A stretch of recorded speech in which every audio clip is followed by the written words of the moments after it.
പുഷ്പന്റെ അവിടെ ഒരു വണ്ടി തട്ടിയല്ലോ. ഈ വണ്ടിയോ? ആരുണ്ട്? എൻ്റെ വണ്ടിൻ്റെ കണ്ടു. എന്നിട്ട് ഞാൻ നിർത്താൻ എനിക്ക് മനസ്സിലായില്ല. മനസ്സിലായില്ല. പുഷ്പന്റെ ആടാണ് നിങ്ങളെ ജോബ്? ഞാൻ വണ്ടി ഓടിക്കാറില്ല. ഇല്ല.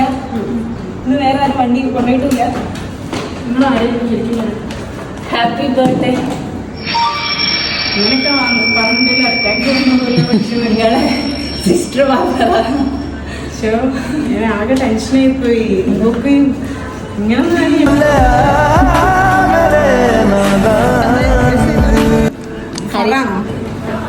ഒറ്റ നോട്ടത്തിൽ തന്നെ കിട്ടിയില്ല ആളെ. പറയാതിരിക്കും അങ്ങനെ ചെയ്യാം.